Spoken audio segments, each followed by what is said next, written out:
Welcome to the Stupid Genius, and today we are going to talk about past, personal, and family history in the history taking. We are in the series of approach to diagnosis.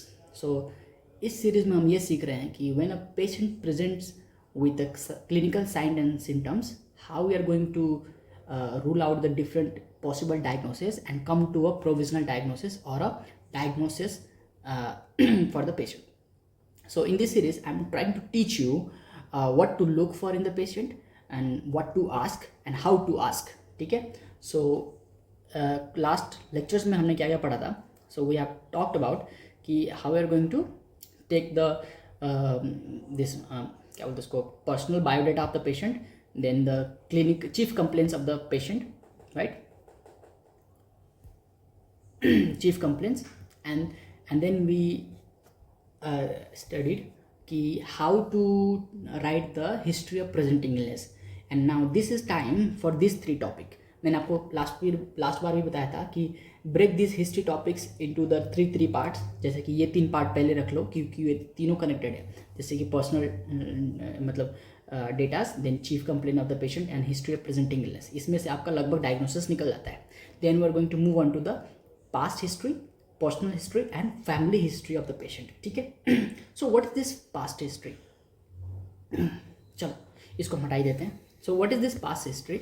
This section tells about any previous illness or medical conditions that the patient has already suffered. ये इसका मतलब क्या है कि जो patient हमारे पास आया है, suppose a patient is coming to you with the history of fever. Okay, fever की हिस्ट्री लेके पेशेंट आया है. देन आप उससे ये भी पूछोगे कि आपको पास्ट में कभी फीवर हुआ था क्या, राइट? क्या पहले भी कुछ पास्ट का मतलब क्या है? Not this history of presenting illness. पहले एक बात समझ जाओ कि जो this history of presenting illness है उसमें सपोज पेशेंट के पास फीवर का हिस्ट्री है फॉर द 10 डेज, चाहे वो कितने दिन का भी हो, चाहे वो 10 दिन का हो, 20 दिन का हो, 1 महीने का हो, but this is history of presenting illness कि पेशेंट 1 महीने से या फिर 10 दिन से फीवर से परेशान है, right? This is presenting illness कि अभी प्रेजेंट के केस में पेशेंट कितने दिन से इस फीवर से परेशान था. But what is past history? This past history is कि पेशेंट क्या इस सिमिलर कंडीशन से पहले भी परेशान था, राइट? That's past history. और यू कैन ऑल्सो से कि जो ये पेशेंट है क्या इसको पास्ट के टाइम में मतलब 2 महीने, 3 महीने, 4 महीने, 10 महीने या फिर 1 साल, 2 साल, 4 साल, 5 साल, क्या उस वक्त पेशेंट को कोई मेजर इलनेस या फिर कोई सर्जरी या फिर कोई ऐसा प्रोसीजर, इन्वेजिव प्रोसीजर हुआ है?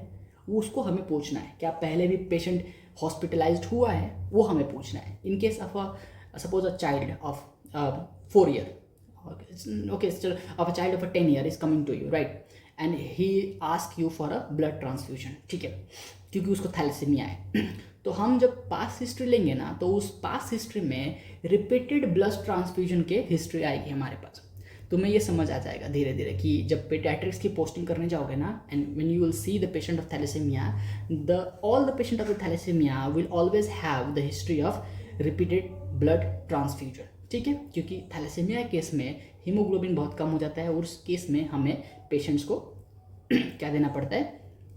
बाहर से ब्लड चढ़ाना पड़ता है. तो that is a past history. Now let's see what it includes. ठीक है, ओके. सो पास्ट हिस्ट्री में हमें क्या पूछना है? एनी मेजर इलनेस, कोई भी एक मेजर इलनेस. सपोज पास्ट में कोई कुछ उसको था, जैसे कि हो सकता है उसको टीबी है, जैसे कि ट्यूबरक्लोसिस जिसको टीबी बोलते हैं, या फिर हाइपरटेंशन का पेशेंट है. क्या उसको पास्ट में कोई हाइपरटेंशन थी? हाइपरटेंशन मतलब हाई ब्लड प्रेशर, राइट? क्या वो था?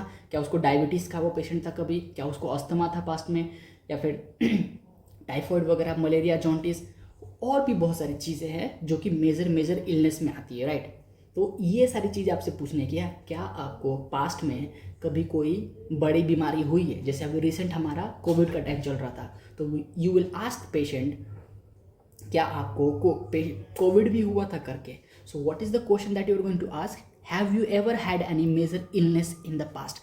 क्या आपको कभी कोई बड़ी बीमारी हुई है पिछले टाइम्स में? जैसे कि क्या आपको अस्थमा था, टीबी वगैरह था, या फिर आपको हाइपरटेंशन के पेशेंट हो, या फिर आपको जॉन्टिस होता रहता है, राइट? क्या आपको टाइफॉइड हुआ है क्या, है ना? क्या आपको मलेरिया कभी हुआ है क्या? क्या आपको डेंगू कभी हुआ है क्या? So this symptoms are this questions are very important. एक आपको एग्जांपल देता हूँ। For case of the dengue, जिसको हम डेंगू बोलते हैं, for case of the dengue, अगर किसी पेशेंट को एक बार डेंगी होता है तो उसको नेक्स्ट टाइम डेंगी होने के चांसेस बहुत कम होते हैं। बट अगर नेक्स्ट टाइम डेंगी होता है तो that will be very serious dengue, right. तो in that case we must ask patient, क्या आपको पहले कभी डेंगी हुआ था? हो सकता है जो पेशेंट आपके पास आया है उसको डेंगी है, क्योंकि फीवर, डेंगी का one of the symptom is fever. तो if the patient is coming to you with the history of fever since 2 days, है ना, and diarrhoea, then retro orbital pain, muscle ache, back pain, so ये सारे symptoms के साथ अगर patient आता है तो you might think of dinghy. तो आपको पास्ट में पूछना पड़ेगा, कि पास्ट हिस्ट्री में आपको पूछना पड़ेगा कि did you ever have dinghy, क्या आपको कभी डेंगी था? तो अगर वो पेशेंट बोलता है डेंगी है तो this is very serious condition, so you must ask, ठीक है, कि आपको मेजर कोई इलनेस हुआ था पास्ट में क्या, ठीक है। तो what are those major illness? Tuberculosis, जैसे टीबी, हाइपरटेंशन, डायबिटीज़ का पेशेंट, अस्थमा, थायराइड का थायराइड भी हो सकता है, and typhoid, then malaria and jaundice, then also dengue. These are the major illness which can occur, also the COVID. So you will ask for this illness अगर वो patient इससे सफ़र करता है तो। सर इसका फ़ायदा बताओ।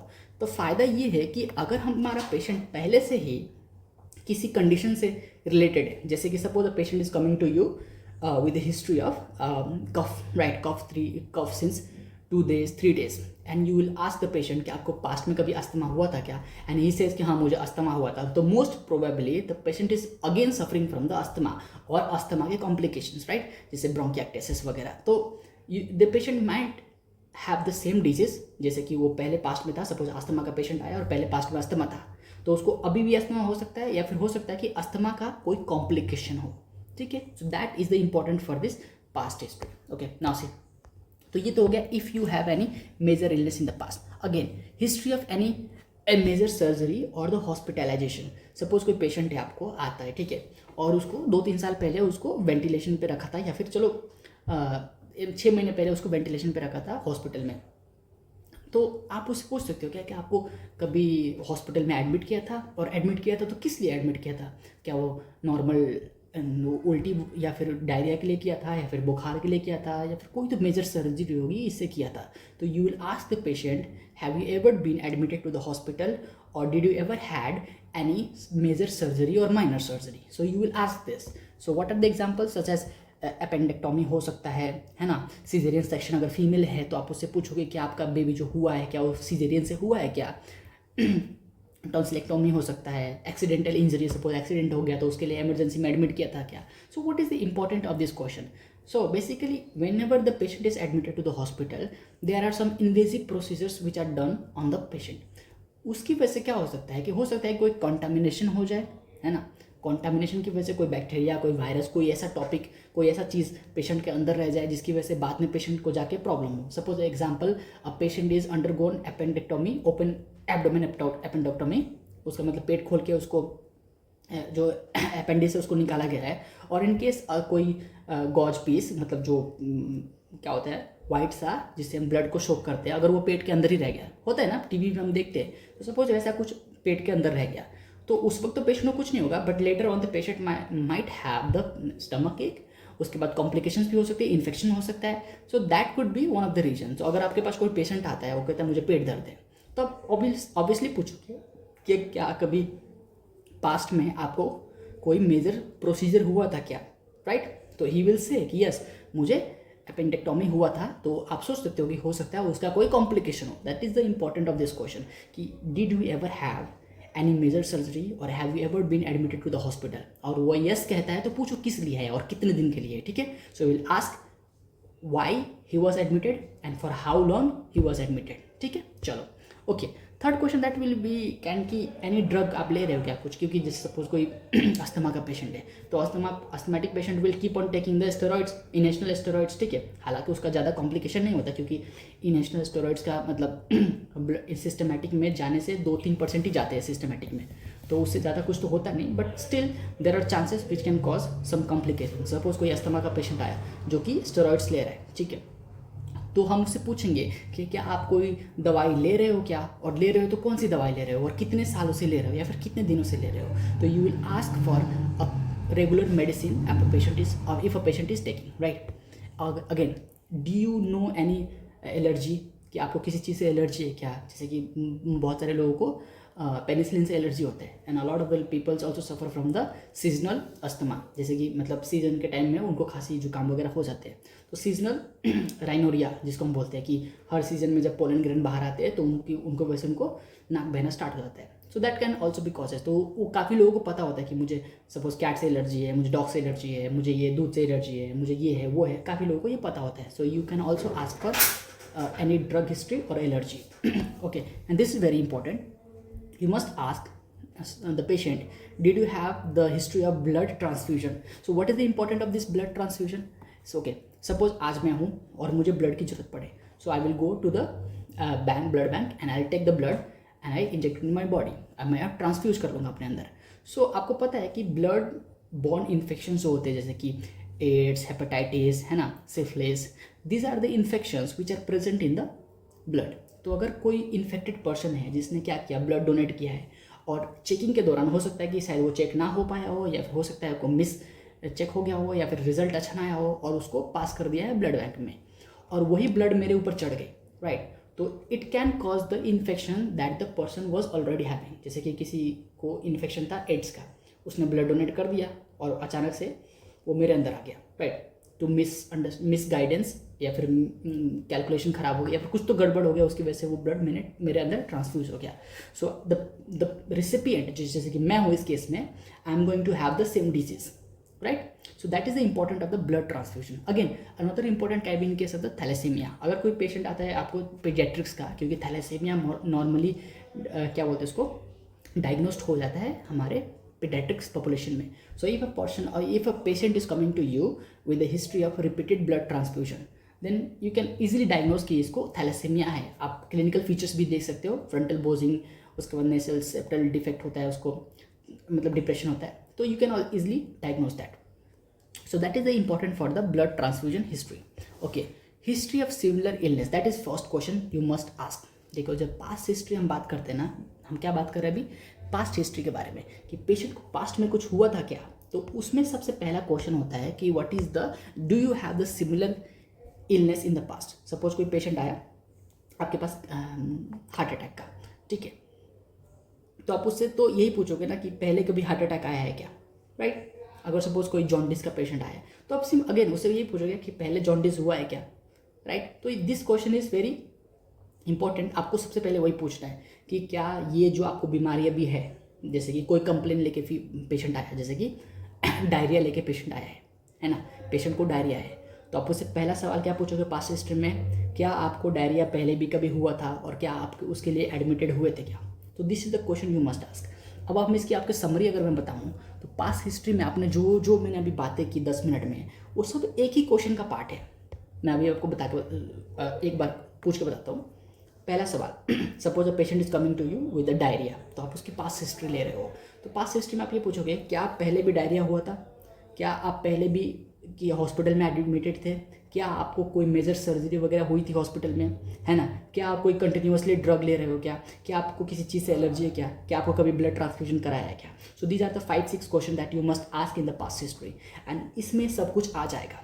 जैसे कि पहला, क्या आपको पहली बार ये इन्फेक्शन हुआ है या फिर पहले भी पास्ट में कभी हुआ था। तो पेशेंट माइट से कि पहले भी हुआ था, ही माइट से पहले नहीं, ये पहली बार है। दूसरा, क्या आप कभी हॉस्पिटल में एडमिट हुए हो, और हुए हो तो किसके लिए हुए हो और कितने दिन के लिए हुए हो। तीसरा, did you have you gone through a major surgery, है ना, कोई आपको मेजर सर्जरी आपके साथ हुआ है क्या। तो पेशेंट सेज कि हाँ हुआ है, या फिर ही माइट से कि नहीं हुआ, राइट। ड्रग हिस्ट्री, कौन सी ड्रग ले रहे हो, कोई ड्रग है क्या कंटिन्यूस आप लेते हो। तीसरा, पांचवा, ब्लड ट्रांसफ्यूजन की हिस्ट्री है क्या आपको रिपीटेडली ब्लड ट्रांसफ्यूजन कराते हैं क्या। So these are the question that you must ask in the past history, and मैंने आपको सिग्निफिकेंस भी बता दिया सारे सवालों का, ठीक है। चलो नेक्स्ट टॉपिक। अच्छा, इसको लिखते कैसे पास्ट हिस्ट्री। अच्छा, जब ये हमारा सीरीज खत्म होगा ना, 10 ये जो 13-14 लेक्चर से, तो उसके एंड में मैं पूरी एक पैटर्न बना के दिखाऊंगा कि कैसे हम हिस्ट्री लेते हैं। I will take the pictures from our hospital and we see how the residents writes this, ठीक है। चलो, so what is the how you write past history. आपने इतने सारे सवाल पूछे, राइट। अब उन सवालों को जस्ट अ मिनट, ओके, ठीक है। तो आपने इतने सारे सवाल पूछे, अब उन सारे सवालों को उसका अगर आंसर हाँ है या ना है उन सबको एक जगह कैसे लिखते हैं। सो द पास्ट हिस्ट्री में आपने कैसे लिखा, patient had an episode of the typhoid 3 years back. देखा, मैंने पूछा ना कि अगर सपोज कोई पेशेंट आपको बुखार से आया है तो आपने पूछा कि आपको मेजर कभी कुछ हुआ है क्या, पहले पास्ट में कुछ हुआ है क्या, तो पेशेंट बोलता है कि हाँ मुझे टाइफॉइड हुआ था 3 साल पहले, तो आप ऐसे लिखोगे patient had an episode of typhoid 3 years back. ठीक है, ट्रीटेड कंप्लीट ट्रीटमेंट लिया उसने। उसके बाद नो हिस्ट्री ऑफ, अगेन जैसे हम लिखते हैं नेगेटिव हिस्ट्री, जैसे कि नो हिस्ट्री ऑफ, तो यहाँ पे भी लिखना है जो जो आपने सवाल पूछा। कौन कौन से सवाल पूछे, आपने पूछे कि आपको ट्यूबरक्लोसिस है, अस्थमा है, डायबिटीज़ है, हाइपरटेंशन है ना, थायराइड है ना, कोई ऑटोइम्यून डिजीज़ है, या फिर कोई मेजर सर्जरी है, या फिर हॉस्पिटलाइजेशन है, वही सब इसमें लिखना है। तो देखो ये जो पेशेंट ने बताया कि हाँ मुझे बुखार हुआ था, मतलब टाइफॉइड हुआ था, तो patient had an episode of the typhoid 3 years बैक। उसके बाद आपने क्या लिखा, just like a negative history, no history of tuberculosis, diabetes, hypertension और अस्थमा, नो प्रीवियस सर्जरी और blood transfusion, no non drug allergy, मतलब हमें अभी तक कोई ऐसा ड्रग नहीं पता जिससे पेशेंट को एलर्जी है, then we can administration all of the drugs. अगर कोई ड्रग से एलर्जी है, जैसे सपोज सल्फोनामाइड्स पेशेंट को दिया था पास्ट में और पेशेंट को एलर्जी हो गया उससे, तो पेशेंट को पता होता है ये एक टाइप की दवाई थी जिसका नाम था सल्फोनामाइड, ऐसा कुछ बताएगा पेशेंट, या पेशेंट वो लेकर आते पत्ता, या फिर वो लिखा हुआ पेपर लेकर आते हैं, वो दिखाते हैं कि मुझे इस वाली दवाई से एलर्जी है करके। So you will know that the patient is suffering from sulphonamide allergy. ठीक है, चलो, so we are done with the past history. ना पर्सनल हिस्ट्री बहुत आसान है। पर्सनल हिस्ट्री का मतलब होता है कि एक इंसान अपनी लाइफ में जो खाना पीना सोना है ना, बैठना, सुसु पॉटी, वो सब वो उसका पर्सनल चीज़ है ना, तो वही हमें लिखना है कि जो पेशेंट आपके पास आया है वो पर्सनली लाइफ में क्या क्या खाता है, क्या पीता है, राइट, उसकी डाइट कैसी है, उसका बाउल हैबिट कैसा है, ब्लैडर के मूवमेंट कैसी है, राइट, उसके बाद उसके सोने का कैसा है, कितना सोता है, कम सोता है, ज़्यादा सोता है, यही सवाल पूछना है और कुछ नहीं पूछना। This is the personal history. चलो देखते।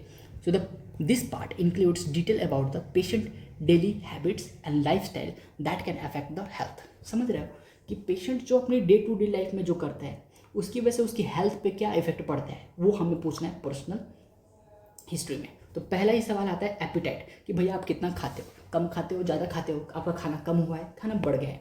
जस्ट इन केस मैं आपको एक एग्जांपल देता हूँ। My mother was suffering from the ulcerative colitis in the past. So उसका एपेटाइट डिक्रीज हो गया था। क्या हो गया था, उनका एपेटाइट डिक्रीज हो गया था। She used to eat a lot and then she reduces her appetite towards very little. तो उसकी वजह से उनका वेट लॉस भी हुआ था। सो अप्रॉक्सीमेटली 60% वेट लॉस हुआ था उनका।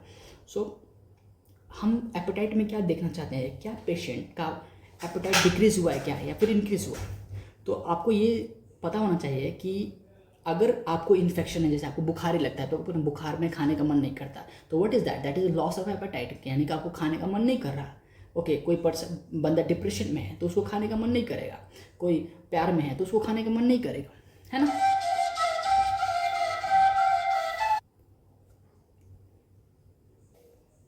Okay, so when the normal condition of the patient is when the patient is not normal condition, उसका एपेटाइट नॉर्मली कम हो जाता है। जैसे कि आपको इन्फेक्शन हो गया तो एपेटाइट कम हो जाएगा, है ना, डिप्रेशन हो गया एपेटाइट कम हो जाएगा, कोई क्रॉनिक इन्फेक्शन है उसकी वजह से एपेटाइट कम हो जाएगा, सपोज गैस्ट्रिक अल्सर है उसकी वजह से एपेटाइट कम हो जाएगा। पेशेंट जानबूझ के नहीं खाता क्योंकि उसको दर्द होता है। सपोज मतलब अगर मैं बोलूँ कि आपको गैस्ट्रिक अल्सर हो गया तो पेशेंट जब खाता है ना तो उसको पेट में दर्द होने लगता है, तो वो जानबूझ के नहीं खाता कि मुझे दर्द ना हो।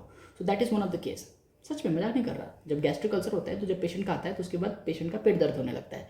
सो पेशेंट खाना बंद करता है कि जब खाऊंगा तो दर्द होगा, या फिर कोई इन्फेक्शन हो गया इसोफेगस में तो वो खाया नहीं जाता। तो infections, chronic illness can cause the loss of appetite. तो ये हमें पूछना इंपॉर्टेंट होता है। Now again, what is diet.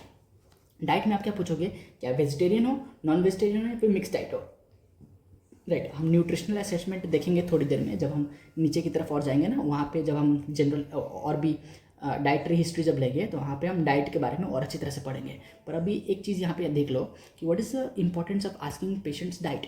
क्योंकि देखो जो वेजिटेरियन पीपल्स होते हैं ना वो नॉर्मली ज़्यादा रिलाई करते हैं प्लांट सोर्स पे, राइट, और नॉन वेजिटेरियन तो एनिमल सोर्स पे भी रिलाई करते हैं। तो देर इज़ अ विटामिन कल vitamin B12, right, vitamin B12 जो कि ओनली प्रेजेंट होता है इन नॉन वेजिटेरियन और मीट सोर्सेस में। तो जो लोग वेजिटेरियन होते हैं ना उनमें क्या होता है कि विटामिन B12 का लेवल बहुत कम हो जाता है, उनकी वजह से विटामिन B12 डेफिशिएंसी एनीमिया हो जाता है उनको। So we need to assess whether the patient is vegetarian और नॉन वेजिटेरियन, उस पर हम डिस्टिंग्विश कर सकते हैं कि अगर पेशेंट को अनेमिया है तो most probable anaemia could be vitamin B12 deficiency, अगर पेशेंट वेजिटेरियन है करके तो that's why we need to ask diet. और अगेन डाइट से आपको ये भी पता चलता है कि पेशेंट की जो डेली रिक्वायरमेंट है प्रोटीन की वो कंप्लीट होता है कि नहीं होता है। although there are a lot of the food in the vegetarian group which also supply a lot of the protein, but आपको पता है कि प्रोटीन अगर ज़्यादा चाहिए तो आपको एनिमल सोर्स पे रिलाई करना होगा, एग्स या फिर चिकन या फिर और भी कोई प्रोडक्ट पे, ठीक है। So that's why we need to ask what is the diet of the patient. Again what is the bowel habit, regular है, कॉन्स्टिपेशन है, डायरिया है, मतलब ये देखो ये पेशेंट की ना क्लिनिकल फीचर की हम बात नहीं कर रहे हैं, मतलब चीफ कंप्लेंट्स की बात नहीं कर रहे हैं हम। नॉर्मल डेज पे पेशेंट कैसा रहता है, जैसे कि सपोज मैं 5 दिन से बीमार हूँ तो ये 5 दिन की हिस्ट्री नहीं है, ये 5 दिन पहले की हिस्ट्री है कि नॉर्मल डेज पे जब पेशेंट बीमार नहीं था तो पेशेंट कैसे खाता था, क्या नॉर्मल खाता था, है ना। पेशेंट की डाइट कैसी थी, वेजिटेरियन नॉन वेजिटेरियन। ऐसा मत करना कि पेशेंट आया है ना 2 दिन पहले तो ये 2 दिन के बारे में पूछ रहे हो कि 2 दिन से क्या खाया, वो चीज़ नहीं पूछना।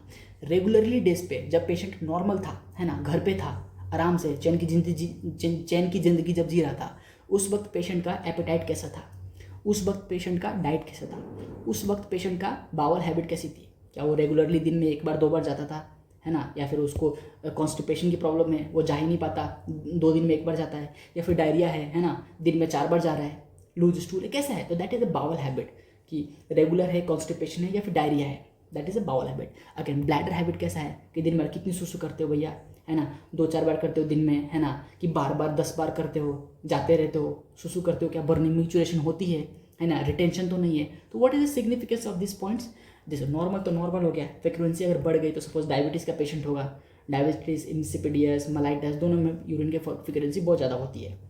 बर्निंग मिक्चुरेशन अगेन आपको सिखाया था कि इन्फेक्शन के केस में या फिर डिहाइड्रेशन के केस में बर्निंग मिक्चुरेशन होती है। Retention of the fluid, suppose body में शॉक वगैरह का पेशेंट है तो उस केस में फ्लूइड रिटेंशन होने लगता है, राइट, या फिर कोई chronic loss of the blood है तो उस केस में फ्लूइड रिटेंशन होने लगता है, या फिर किडनी खराब हो गई तो उस केस में भी फ्लूइड रिटेंशन होने लगता है और एडिमा हो जाता है, या फिर सीवियस एबनॉर्मलिटीज है तो उस केस में फ्लूइड रिटेंशन होगा। So you will need to ask the bladder habit of the patient. उससे क्या क्या पता लगेगा, पहले तो आपको रिटेंशन की वजह से आपको सीवियस एबनॉर्मलिटीज, किडनी की abnormalities, and also from the burning micturition you will understand the dehydration और the hydration of the patient, and also the infection से कोई फेस कर रहा है कि नहीं। Although this is also normal but overall idea लगता है। Now coming to the sleep, आपको सुनो, patient who is depressed will have problem with sleeping, also patient with anxiety will have the problem with sleeping. Also अगर कोई chronic disease का patient है तो he will have the problem with sleeping. Again asthma है या फिर कोई ऐसी कंडीशन है जिसमें उसको बहुत पेन हो रहा है तो उस केस में भी पेशेंट सो नहीं पाता। So the sleep can be sound, मतलब एकदम अच्छा है, स्लीप इज साउंड, है ना, डिस्टर्ब्ड या फिर मतलब इरेगुलर है, कभी सोता है कभी जागता है, या फिर इंसोम्निया, सो ही नहीं पाता patient. So there are lot of the conditions जिसमें हम पेशेंट एक का जो स्लीप साइकिल है वो ख़राब हो जाता है। जैसे कि मैंने अभी आपको बताया कोई क्रॉनिक कंडीशन, कोई पेन जिसकी वजह से पेशेंट को नींद नहीं आ रही, headache, migraine, this are the condition which can cause the sleep disturbance, right. Okay, next question, addiction के बारे में पूछो, क्या पेशेंट को कोई एडिक्शन है, क्या स्मोकिंग करता है पेशेंट, अल्कोहलिक है ना, टबैको या फिर ड्रग यूज़ करता है। अगर सपोज पेशेंट स्मोक करता है तो हो सकता है कि जो इसकी प्रेजेंट कंडीशन है उसमें लंग पैथोलॉजी भी इन्वॉल्व हो। अगर पेशेंट अल्कोहलिक है तो हो सकता है उसमें लीवर पैथोलॉजी भी इन्वॉल्व हो, या फिर विटामिन B1 की डेफिशिएंसी हो। मैंने आपको फर्स्ट ईयर में पढ़ाया भी था कि alcoholism, chronic alcoholism causes the thiamine deficiency which is vitamin B1, जिसकी वजह से हमें बेरी होता है ना, उसमें cardiac abnormalities and neurological abnormalities भी होती है जिसमें वर्निकोस कोर्साकॉफ सिंड्रोम होता है। So that can be one of the reason. आपको सारी बातें समझनी पड़ेगी from the first year all the way to the last year. आपको समझना होगा कि जो चीज़ अगर मैं पूछ रहा हूँ कि उसका इंपॉर्टेंट क्या है। आपने पूछा स्मोकिंग, तो if patient is a chronic smoker he can have the lung pathology. If the patient is a chronic alcoholic then he can have the GIT abnormalities and liver pathology. If he is a tobacco user, right, he can have the cancer. If he is any drug user, हो सकता है वो mentally depress हो या फिर hyper active हो, कुछ भी हो सकता है. So you must ask the addiction of the patient. ठीक है. चलो अगेन, अगर कोई पेशेंट आता है, सपोज 23 साल का कोई मेल पेशेंट है जो कि क्रोनिक अल्कोहलिक है, तो उसको पैनक्रेटाइटिस होने के चांसेस बहुत ज़्यादा होते हैं. इवन सर्जरी के वार्ड में आप देखोगे कोई ना कोई लेटा होता है पैनक्रेटाइटिस से. आप उससे हिस्ट्री लोगे ना कि भैया क्या है, तो बोलेगा क्रोनिक अल्कोहलिक हूँ भैया, 10 साल से दारू पी रहा हूँ, इतने साल से दारू पी रहा हूँ, है ना. और कभी कभी बोलेगा तो मैं छोड़ने की कोशिश कर रहा हूँ पर बार बार हॉस्पिटल में एडमिट हो जाता हूँ. तो पूछो क्या हुआ है, तो बोलेगा पैनक्रेटाइटिस हो रहा है. समझे. तो दैट इज़ द केस. उसको उल्टी बहुत आती है. तो this is the one of the condition कि अगर पेशेंट क्रोनिक अल्कोहलिक है तो हो सकता है उसको थायमिन डेफिशिएंसी हो जाए, हो सकता है उसको लिवर पैथोलॉजी हो जाए, या फिर हो सकता है उसको पैनक्रेटाइटिस हो जाए. चलो then you will ask patient, अगर फीमेल पेशेंट है तो you must ask what is the menstrual history. मतलब पहली बात, पहला क्या पूछोगे कि मिनार्की कब आया था. 14 साल की उम्र में आया था, 12 साल की उम्र में आया था, अर्ली एज में आया था, है ना. मतलब 5 साल 6 साल होता है. ठीक है. नॉर्मल तो हमें पता है कि 12 से 14 के बीच में या फिर 16 के बीच में आ जाना चाहिए. पर अगर कोई पेशेंट है फीमेल जिसको 8 साल की उम्र में आ गया है, 6 साल की उम्र में आ गया है, कोई पेशेंट है जिसको आया ही नहीं, तो you must ask the menarche ages कि आपको मेंस्ट्रुअल पीरियड कब स्टार्ट हुआ. Then you will ask the regularity, क्या रेगुलर है या इरेगुलर है. क्योंकि there is a condition PCOD जिसको बोलते हैं, है ना. उसमें क्या होता है, फीमेल का जो मेंस्ट्रुअल साइकिल है बहुत ही इरेगुलर होता है और फीमेल बल्की होती है ना. हेयर होता है उसके उस पर बॉडी पे, एंड उसका मेंटल स्टेटस भी बहुत लो होता है. तो उस केस में हम पेशेंट को देख के भी असेस कर सकते हैं क्या ये PCOD का केस है क्या. तो उस केस में फीमेल की मेंस्ट्रुअल साइकिल बहुत ही इरेगुलर होती है. उसको फिर उसी पेशेंट को डायबिटीज़ भी होता है. तो डायबिटीज़ है, बल्कि फीमेल है ना. मेंटली डिस्टर्ब है, मतलब उतना ज़्यादा मेंटली डिस्टर्ब का मतलब IQ लो है ना. उसके बाद क्या बोला मैंने, मेंस्ट्रुअल साइकिल एबनॉर्मल है. तो ये सारी चीज़ों से हमें पता लगता है कि patient is a case of PCOD. ठीक है. तो इससे ये पता लगता है. Then you will ask the last menstrual period. ये जो लिखा है ना, लास्ट मेंस्ट्रुअल पीरियड लिखा है कि आपको लास्ट पीरियड कब आया था. तो अगर फीमेल बोलती कि अगर देखो ये नॉर्मल रेंज है 28 to 40 डेज़ के अंदर में आ जाना चाहिए. अगर किसी का 50 दिन तक नहीं आया तो हो सकता है कि उसको कोई एबनॉर्मलिटीज़ हो, या फिर हो सकता है वो प्रेग्नेंट हो. ठीक है. छोटे छोटे बच्चे आते हैं. सपोज आपके पास कोई 16 साल की बच्ची आई है, ठीक है, जिसको ना थोड़ा सा पेट दर्द हो रहा है या फिर और आपने उससे पूछा कि आपको मिनार्की कब आई, तो उसने बोला 14 साल की उम्र में आ गई थी. ठीक है. और वो 16 साल की है. आप उसे पूछोगे कि साइकिल बताओ कैसी है आपकी, पीरियड्स बताओ कैसे आते हैं, तो बोलेगी कि मेरे पीरियड्स हैं 32 दिन में आ जाते हैं, मतलब 32 डेज़ के अंदर ही पीरियड्स आ जाते हैं. और वो बोलेगी अभी मुझे 50 दिन हो गया, पीरियड्स अभी तक नहीं आए, है ना. तो आप क्या सोचोगे कि हो सकता है ये फीमेल प्रेग्नेंट हो. और जब आप उसका प्रेगनेंसी टेस्ट करोगे तो वो प्रेग्नेंट निकलती है. तो that could one of the way to diagnose the pregnancy. ठीक है. उसके बाद मीनोपॉज, अगर कोई बड़ी फीमेल आई है ना, old, if there is a old lady, you must ask when was the menopause.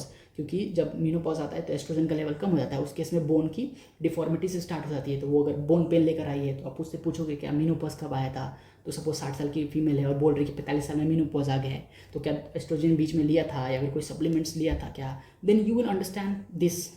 ये मेंस्ट्रुअल पीरियड्स है. तो फीमेल्स में मेंस्ट्रुअल पीरियड पूछना बहुत इंपॉर्टेंट होता है. सो यू अंडरस्टैंड कि what is the personal history. Personal history में आपको क्या पूछना है, 7 चीज़ें जो मैं बता रहा हूँ उतना याद कर लो. पहला, खाना पीना खाया क्या.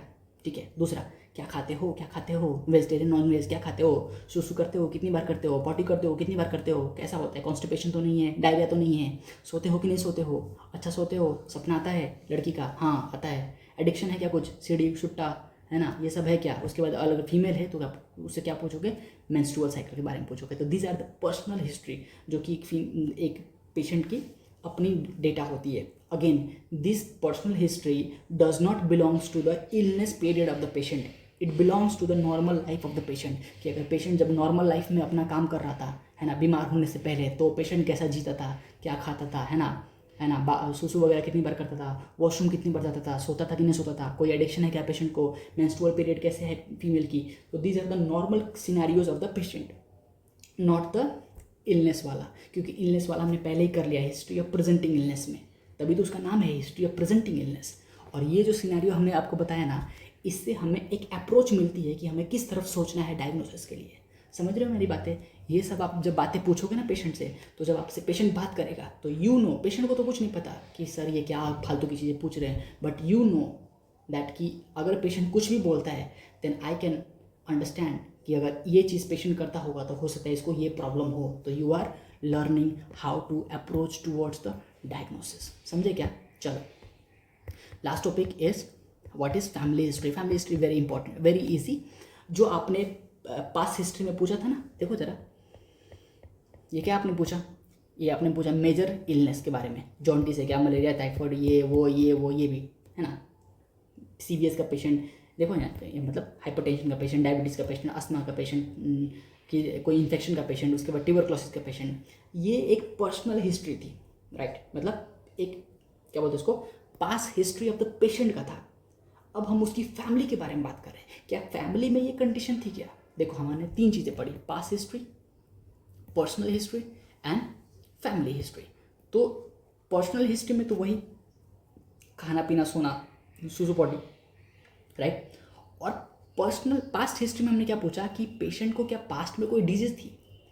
सिमिलरली जो फैमिली हिस्ट्री है ना, फैमिली हिस्ट्री में हम ये पूछते हैं पेशेंट से कि आपकी फैमिली में कोई डिजीज प्रिवेलेंस है क्या, किसी डिजीज़ की, या फिर कोई डिजीज़ ऐसा है क्या जो फैमिली द्वारा फैमिली चलती आ रही है। तो देखो, फैमिली हिस्ट्री में क्या पूछते हैं, पहला सवाल ये पूछते हैं कि similar illness in the family. Suppose patient आया आपके पास और उसको आपको लग रहा है कि वो डायबिटीज़ का पेशेंट है, क्योंकि उसको बार बार यूरिनेशन हो रही है ना, बार बार उसको वो सुसु करने जा रहा है ना, मोटा होता जा रहा है, तो आप सोच रहे हो कि पेशेंट को डायबिटीज़ है।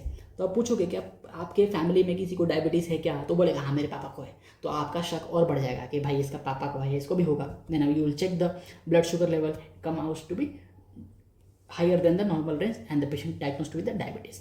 तो this is the important of the family history, कि आप पूछते हो कि आपकी फैमिली में कोई हिस्ट्री है कैसी। सपोज फैमिली में एक हिस्ट्री है नाइट ब्लाइंडनेस की, है ना, तो अगर parents are suffering from the night blindness, then the child will also suffer from the night blindness. If a parents are suffering from a color blindness, then the child will also suffer from color blindness. Similarly, अगर thalassaemia case है, sickle cell anaemia case है, किसी भी चीज़ का case है, then you will ask the patient कि आपकी family में कोई बड़ी बीमारी है क्या, कोई जेनेटिक डिसऑर्डर है क्या, तो वो पेशेंट को भी हो सकता है। आपको पता है ना, that's a genetics, it is a 12th class thing. So this family history will provide information about the disease that might run in the family or affect in the close relatives, है ना, कि family में कोई चल रहा है क्या, या फिर क्लोज रिलेटिव्स में कुछ चल रहा है क्या। So this is important. चलो, तो you will ask the patient similar illness in the family, कौन कौन से, क्या ट्यूबरक्लोसिस वगैरह है, टीबी वगैरह है क्या किसी को, या फिर diabetes, hypertension, asthma, epilepsy. Epilepsy का मतलब बताया था कल, सीजर के बारे में, सीजर एंड कन्वर्जन के बारे में बताया था। तो seizure is a condition in which the patient is suffering from the electrical signals in the brain.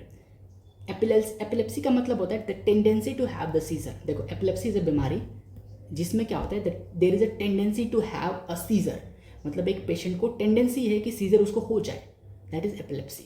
हो सकता है किसी को कैंसर हो, तो cancer also runs in the family, क्योंकि breast cancer also runs in the family. अगर mother को ब्रेस्ट कैंसर है, फीमेल चाइल्ड को ब्रेस्ट कैंसर होने के चांसेस बहुत ज़्यादा हो जाते हैं। So you will ask for the specific disease in the family. Okay, any hereditary genetic disorder, अच्छा, जैसे कि थैलेसीमिया, सिकल सेल एनीमिया, ये सब है तो बच्चों को या तो बच्चे कैरियर होते हैं या फिर बच्चे डिजीज हो जाते हैं। Then there is a communicable disease अगर फैमिली में है क्या। सपोज आपका एक कोई पेशेंट आया, ठीक है, 14 साल का कोई एक बच्चा आया आपकी ओपीडी में, and he is suffering from the rhinitis, मतलब उसको नाक बह रही है उसकी, ठीक है, बुखार, खांसी और नाक बह रहा है। Then you will specifically ask, क्या आपकी फैमिली में किसी को और कोई एज है क्या। Then they will give the history of the, हाँ चाचा को था, मामा को था, ऐसा कुछ। दूसरा, अगर सपोज कोई छोटा सा बच्चा आता है, तो नॉर्मली जैसे कि अगर 6 महीने का बच्चा आता है, तो हम अगर अगेन उसको अगर ऐसी कोई बुखार वगैरह है या फिर कुछ इन्फेक्शन वगैरह है, तो वी स्पेसिफिकली आस्क कि फैमिली में किसी को अभी हो रहा है क्या बुखार वगैरह। जैसे 2 साल का बच्चा आया बुखार लेके, तो हम पूछते हैं कि क्या मम्मी को बुखार है क्या पापा को बुखार है क्या बड़े भाई को बुखार है क्या, छोटी बहन को बुखार है क्या, ऐसे पूछते हैं। तो दे माइट से कि हाँ उसको भी था। तो this is just an communicable disease, जिसकी वजह से क्या हुआ, एक हमारा पेशेंट भी सफ़र कर रहा है, ठीक है। तो it's runs in the family. अगर सपोज जैसे कि अभी देखो ना, अगर आपको जुकाम हो गया तो आपके साथी दोस्त जो है आपके साथ जो बैठता है उसको भी हो जाता है। So that's a importance of the family history और रिलेटिव हिस्ट्री। अच्छा, ये जो है ना, ये पेडिग्री आपको तो पता ही है। तो इस पे हमें, जब हम पीडियाट्रिक्स की पोस्टिंग करने जाओगे ना आप, तो आपको क्या बनाना पड़ेगा, पेडिग्री चार्ट बनानी पड़ेगी। तो उसमें क्या करना होता है, कुछ नहीं, आप एक फादर बनाओ, मदर बनाओ, आपको पता है ना लड़का बनाने के लिए बॉक्स लगता है और लड़की बनाने के लिए सर्कल, एंड जितने बच्चे हैं उतना ऐसे कर दो, ठीक है। जैसे इस केस में 3 बच्चे हैं और 3 में से 2 लड़कियां हैं और 1 लड़का है। लड़की कितने साल की है? 6 साल की है, और दूसरी लड़की 1 साल की है, और जो लड़का है वो 3 साल का है। सो you will understand by this pedigree कि मतलब जो पेरेंट्स हैं उनके 3 बच्चे हैं, एक 1 साल का, 3 साल का, 6 साल का। और जो इसमें कलर किया गया है ना, ये डिजीज है, मतलब ये आपकी ओपीडी में आया है। तो suppose female is coming to your OPD with the history of any disease which is 6 year old, तो आप उसकी पेडिग्री चार्ट ऐसे बनाओगे। सर ये बनाने का फ़ायदा क्या है? ये बनाने का ये फ़ायदा है, तो सपोज कोई कॉन्जेनेटल एबनॉर्मलिटीज़ है फैमिली में, सपोज यही पेशेंट आपके पास, जो ये हमारी फीमेल थी, ये ब्रेस्ट कैंसर लेकर आई होती, तो आप पूछते क्या मदर को ब्रेस्ट कैंसर है क्या, तो आप ना मदर को भी ऐसे कर देते हैं, ठीक है। और अगेन अगर दादी को होता इसके, है ना, इसकी दादी को होता तो यहाँ पे एक लाइन जाती और यहाँ पे इसकी दादी का भी बन जाता है ऐसे। तो इसकी दादी को भी ब्रेस्ट कैंसर था, इसकी मम्मी को इसकी दादी को भी ब्रेस्ट कैंसर था, ऐसे करते ना हम। तो ये फादर हो गए, ये मदर हो गया, ये दादी हो गई। तो ये दादी को भी ब्रेस्ट कैंसर था, मदर को भी ब्रेस्ट कैंसर था, and the child is also having the breast cancer. तो this is the important of the pedigree. आपको पता है ना, पेडिग्री में हम जस्ट क्या करते हैं, डिजीज को ट्रेस करते हैं। So this is the important of the pedigree. Okay, how you will write the this, क्या बोलते हैं इसको, how you will write the family history. Family history लिखने से पहले आप क्या करोगे, ये लिखोगे कि अगर आपने जो भी मैंने आपको सवाल बताया, कौन कौन से सवाल, क्या फैमिली में कोई मेजर इन्फेक्शन है क्या, जैसे कि कोई इन्फेक्शन बोल रहा हूँ, कोई मेजर जेनेटिक डिसऑर्डर है क्या, जैसे कि thalassaemia, sickle cell anaemia, haemophilia, ये है क्या, कोई कैंसर का पेशेंट है क्या, एपिलेप्सी का पेशेंट, हाइपरथायरॉयडिज्म, ऐसा कुछ पेशेंट है क्या, उसके बाद क्या कोई किसी को इन्फेक्शन हुआ है क्या। तो ये सब आप कैसे लिखोगे, सिंपल, जैसे नेगेटिव हिस्ट्री लिखते हैं ना, वैसे लिखना है। नो हिस्ट्री ऑफ, ऐसे लिखते थे नेगेटिव हिस्ट्री, हम लिखते थे, अरे यार इधर आ, अरे भाई, no history of diabetes, hypertension, asthma, tuberculosis और any hereditary disease in the family. ये इतना लाइन लिखना है आपको। जो आपने सवाल पूछा ना, और जो पेशेंट बोलता है कि मुझे नहीं है, आप वो वाली लाइन लिखोगे।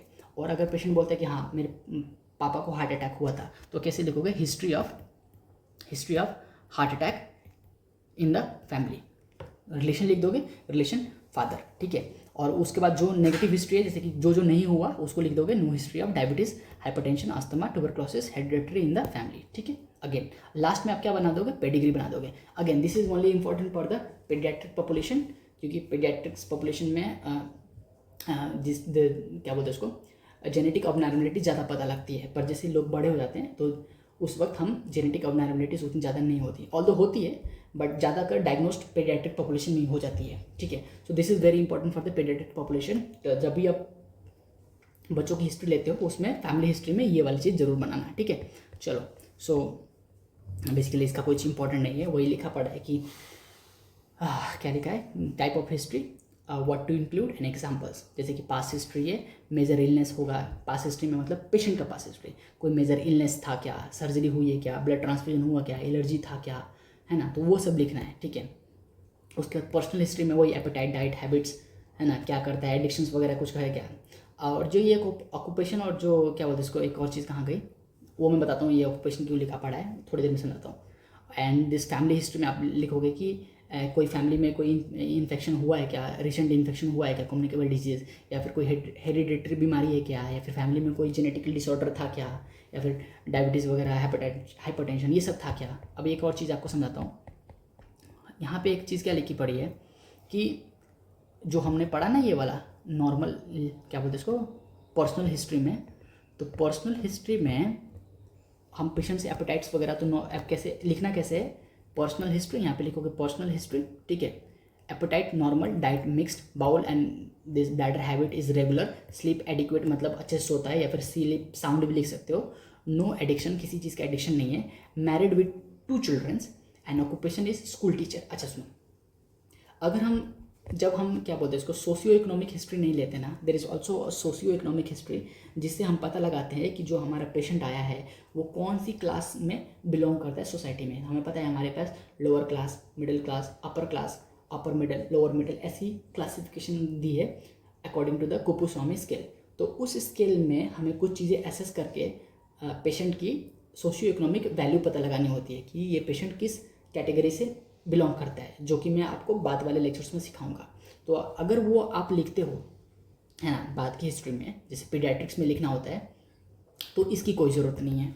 पर अगर आप वो नहीं लिखते, जैसे आप मेडिसिन की पोस्टिंग में गए हो, आप जैसे कि गायनेक की पोस्टिंग में हो, ऑफ्थाल्मो की पोस्टिंग में हो, तो वहाँ पे ये सोशियो इकोनॉमिक का कोई मतलब नहीं बनता, ठीक है। तो वहाँ पे आप पर्सनल हिस्ट्री में लिख सकते हो कि married with 2 children's and occupation is school teacher, जो भी हो तो आप पूछ सकते हो। बट अगर आप पीडियाट्रिक्स हिस्ट्री ले रहे हो तो वहाँ पे तो मैरिज का कोई केस ही नहीं आएगा, वहाँ पे तो ऑक्यूपेशन का कोई केस ही नहीं आएगा, तो वहाँ पे बेस्ट स्टूडेंट होगा। पर वहाँ पे आता है सोशियो इकोनॉमिक हिस्ट्री। तो सोशियो इकोनॉमिक हिस्ट्री से हम पता लगाते हैं कि जो पेशेंट हमारा आया है वो कौन सी क्लास ऑफ सोसाइटी से बिलोंग करता है। So that is all about it. I will see you in the next lecture. Bye bye.